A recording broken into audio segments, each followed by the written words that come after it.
शुभ दुपार सर्वांना. आणि मी ना 5-6 दिवसापासून ब्लॉग नाही टाकला. खूप टेन्शनमध्ये, खूप जास्त टेन्शनमध्ये होते मी. खूप म्हणजे खूप. कारण की काय झालं,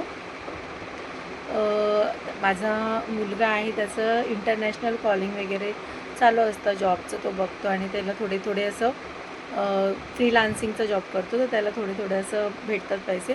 पण त्याला आता करायचा आहे पूर्ण असा कंटिन्यू जॉब करायचा आहे त्याला. आणि त्याच्यामुळे त्याला जायचं आहे दुसरीकडे राहायला, पेंगिस्ट म्हणून. आणि मग तो 2 दिवसापासून तिकडे राहतो पण आहे, गेला पण आहे. म्हणजे जिथे जॉब लागेल तिथून म्हणजे जॉब लागेल तर जवळच त्या ठिकाणी असं त्यांनी रूम घेतला आणि तिकडून जवळच त्याला असं मुंबईच्या एकदमच जवळ त्याला पडेल अशा ठिकाणीच त्यांनी जॉब बघतो आहे की तिकडून जवळ पटकन जाता येईल. पण प्रॉब्लेम हा झाला आहे की आम्ही पण घेणारच होतो, कारण की थोड्या दिवसासाठी रेंटवर आम्हाला घ्यायचं आहे, तर आम्ही शोधतच होतो. आणि मग नंतर आम्ही जर आवडलं तिकडचं एरिया आणि पाणी वगैरे सर्व चांगलं असेल तर आम्ही असं म्हणजे घेणारच आहे तिकडचं असं घर कुठे पण. पण आता जर त्यांनी दुसरीकडे घेतलं आणि तिथे जॉब लागला त्याला, आणि तर मग आम्हाला तिकडेच घ्यायला लागेल. कारण की तो बोलतो की नाही, मी फक्त असं येऊन भेटत जाईल. पण ना मला, कारण की मला खूप जास्त हे होतं आहे, मला करमत नाही आहे कधी त्याच्याशिवाय. म्हणजे पोरांना सोडून मी कुठे राहिली नाही आहे, त्यामुळे मला काही जरा पण मन होत नाही. तर मी खूप रडते 4-5 दिवसापासून. आणि त्याच्या इथे म्हणजे पण कसं घरी पण असलं तर घरचं वगैरे जेवणचे हाल नाही होणार. आणि जेवण म्हणजे तसं त्याला बनवता येतं, तो बनवून खातो. पण चपाती वगैरे नाही आहे, तर ब्रेड वगैरे सारखं ते पण चांगलं नाही आहे. तर त्याच्यामुळे ना तिकडे जिथे तिला जॉब लागेल लांब, तर मग तिकडेच आम्हाला पण जायला लागेल. नाही तर त्याला सांगितलं आम्ही की 2 BHK आम्ही रेंटवर घेतो काही दिवस, जोपर्यंत परत फ्रेश लोन होणार नाही आहे किंवा काय प्रॉब्लेम असेल ते सगळं हे करून प्रायव्हेटमधून आम्हाला लोन घ्यायला लागणार आहे. तर ते होत नाही तोपर्यंत असं एरिया पण कळायला लागेल. तर असं आम्ही ह्या ठिकाणीच बघणार आहे जवळच 2 BHK. तर तो इथून जाऊ शकतो. म्हणजे असं त्याला सांगितलं आहे मी की यायला. पण जर त्याने हट्टपणा केला आणि तिकडेच राहिला, त्याला तिकडेच जवळ पडतं आहे म्हणून, तर मग तिकडेच घ्यायला लागेल.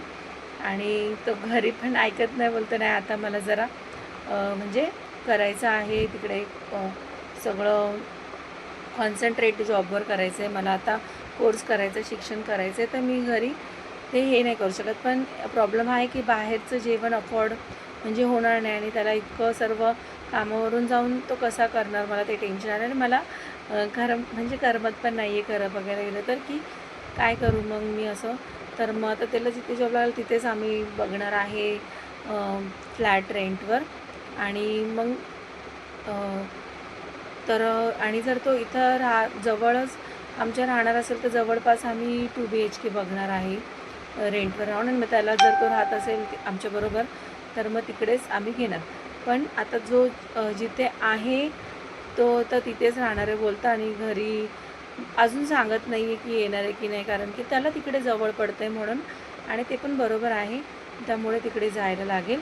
पण जर त्याला असं वाटलं की आता स्वतःचंच नंतर घेणार आहे पप्पा 2-3 महिन्यांनी किंवा काय असं, आणि मग राहावा संग, तर मग इकडून थोडंसं तो जर असं ट्रॅव्हलिंग करू शकतो तर. पण आम्हाला नाही वाटत की तो इथे आमच्याजवळ नाही राहणार, तर आम्ही म्हणजे इथे राहू. कारण की ॲटलिस्ट तो जर तिकडे राहत असेल तर तो घरी जेवायला तरी येईल. मग तेवढं याच्याने मला जरा हे होईल, थोडं चांगलं वाटेल मला, कारण मुलगा घरी जेवायला आला आहे असं वगैरे. आणि पहिली गोष्ट म्हणजे आत्ताच्या मुलांना ना खूप जास्त प्रायव्हसी लागते. आणि खूप म्हणजे त्यांना चांगली गोष्ट आहे, त्यांना असं सगळं चांगलं हवंच आहे. ती पण गोष्ट खूप चांगली आहे. पण असं म्हणजे बजेटच्या हिशोबाने भारी पडेल, कारण की त्याचं पण पेइंग गेस्टमध्ये ते भरायचं. आणि माझं पण असं घराचं दुसरीकडे गेलं राहिलं तर तिकडे पण भरायचं, 2 रेंट जाणार. त्यामुळे ना असं काहीतरी पर्याय निघायला पाहिजे ना असं वाटतं, की घरी आला पाहिजे मग कुठे आम्ही जवळपास घेऊ. आणि थोडं त्यांनी ऐकलं पाहिजे. ठीक आहे, करिअर वगैरे तर त्याचं इम्पॉर्टंट आहेच, पण मेन म्हणजे पण मला तरी नाही करमणार असं. त्यामुळं मी खूप दिवसापासून अपसेट आहे आणि ब्लॉग पण नाही टाकला आणि खूपच रडते. त्याला खूप वेळा बोलले मी, चल घरी, इकडून जा. कामाला पण नाही, बोलला की नाही थोडंसं मला राहायचं आहे तिकडे. म्हणजे त्याचे भरपूर मित्र असे पेंगेससारखे राहतात, ते बाहेर बाहेर जाऊन परीक्षा देतात आणि मी जास्त त्याला सोडत नाही, कारण की मी बोलते की कर तू, पण आता एवढा काही तू मोठा नाही झाला, पहिलं डिग्री घे आणि मग कर, असं माझं चालू होतं प्लॅन. पण तेच शेवटी त्यांनी तो त्याचंच ऐकतो, त्याच्या मनाचंच करतो. त्यामुळे आम्ही कदाचित मग तिकडे शिफ्ट होऊ शकतो. एवढ्या 1 आठवड्यामध्ये आम्ही जिथं तो बोलेल तिथे शिफ्ट होऊ, मग असं करू. कारण की ॲटलिस्ट तो जेवायला तरी येईल, तर तेवढा तरी आमचा प्रॉब्लेम सॉल्व होईल आणि मला पण जरा बरं वाटेल. असं चालू आहे आमचं आणि त्यामुळेच माझा ब्लॉग येत नव्हता आणि मी खूप टेन्शनमध्ये, शूट पण मनच होत नाही आणि खूपच म्हणजे मन माझं होत नाही आणि तब्येत पण खराब झाली. तर मुलं म्हणजे कुठे असं कधी मी सोडलं नाही एक दिवस पण त्याला कोणाकडे राहायला, आणि तो आता जॉबसाठी इकडे तिकडे असं जाणार असं लांब.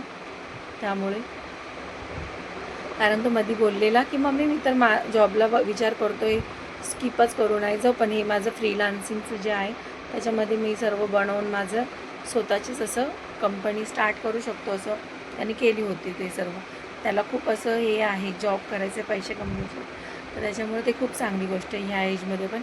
पण माझं म्हणणं होतं की थोडं डिग्री घे आणि मग कर, म्हणजे थोडा मोठा झाला तर मग कुठे पण असं जॉबला पाठवायला पण काय नाही वाटणार आणखी 2-3 वर्षांनी. त्याच्यामुळे बघू आता काय करतो. उद्या आहे रक्षाबंधन, तर बहिणीला पण त्याची आठवण येते आहे, पण बघू आता काय होतं आहे. घरी आला पाहिजे बस असं वाटतं कुठे पण, मग त्याच्यासाठी कारण आता जिथे तो राहणार तिकडेच आम्हाला पण घ्यायला लागणार आहे.